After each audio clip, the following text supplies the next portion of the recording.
రమేష్ 4 రోజులుగా పవన్ కళ్యాణ్ గారి మీద ఎన్ని మాటలు మాట్లాడాడు. రేయ్ పవన్ కళ్యాణ్ అలా సరే, నన్నైతే అసెంబ్లీలోనే చాలా వరస్ట్గా మాట్లాడాడు. వరస్ట్గా మాట్లాడితే ముష్ నవ్వులు నవ్వుకుంటూ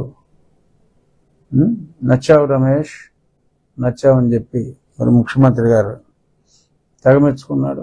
ఆ తర్వాత నన్ను లుచ్చానని తిట్టినందుకు ఆయన వచ్చానని చెప్పి మంత్రి పదవి కూడా ఇచ్చాడు. మరి మంత్రి ఇచ్చేటప్పటికి ఇదిగో ఇలాగా అగ్రిగోల్డ్ భూములు స్వాహ. పాపం నిన్న అతని వైఫ్ ఏడుస్తుంది. ఆవిడ జాలేసింది. నిజంగా భార్యకి సంబంధం ఉండకపోవచ్చు, కానీ మరి అందరూ ప్రతి తల్లి కొడుకు మొగుడు ఎంత పనికి మాలిన ఎవరైనా మంచి వాళ్ళైనా అనుకుంటారు. ఏ తల్లి అయినా సరే అది ప్రతి తల్లి ఊరోళ్ళందరూ ఎదలైనా తన భర్త తన బిడ్డ మంచి వాళ్ళే అన్న ఫీలింగ్లో మాతృమూర్తులు ఉండటం సహజం. మరి ఆ కుమారుడు మరి తండ్రి మంత్రిగా ఉన్నాడు కాబట్టి వాళ్ళ పేర్లు వాడి ఉంటాడు. సో బట్ అతని పేరు ఉంది కాబట్టి అతను అరెస్ట్ చేయాలి, ఎందుకంటే అతను నిజం చెప్పాలి కనుక. డెఫినెట్గా త్వరలో మరి జోగి రమేష్ గారి అరెస్టు ఉంటుందని నేను అనుకుంటున్నాను.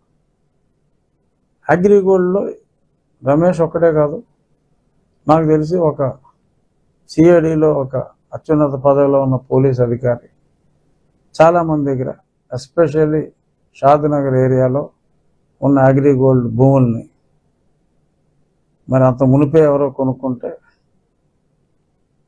నీకు క్యాన్సిల్ చేస్తాను, క్యాన్సిల్ చేయకుండా ఉండాలి అంటే ఇది లిటిగేషన్ పెట్టి ఆ సేల్ క్యాన్సిల్ చేస్తాను. మరి సేల్ క్యాన్సిల్ చేయకుండా ఉండాలి అంటే అప్పుడు షాద్నగర్లో బాగా పెరిగిపోయినాయి రేట్లు, 6-7 రేట్లు పెరిగిపోయినాయి. సో మరి నాకేంటి అనే కాన్సెప్ట్లో ఆ అత్యున్నత స్థాయిలో పనిచేసిన ఓ పోలీస్ అధికారి, సీనియర్ ఐపీఎస్ చాలా డబ్బులు కొట్టేసాడని చెప్పి కూడా నాకు సాక్ష్యాలు ఉన్నాయి. సో మరి అవన్నీ కూడా బయటికి రావాల్సిన అవసరం ఉంది. అగ్రిగోల్డ్ భూములు అనంతం. ఒక జోగి రమేషే కాదు, ఇంకా ఎందరో మరి డబ్బు పిచ్చి పెట్టిన రోగులు చాలామంది ఉన్నారు. జోగి దొరికాడు, ఇంకా చాలామంది దొరకాలి. మరి డెఫినెట్గా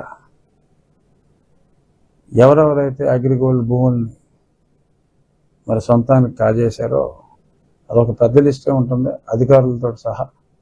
మరి అవన్నీ కూడా 1 by 1 ఈ ప్రభుత్వం పట్టుకుంటుందనే మరి నేను ఆశిస్తున్నా. చూద్దాం.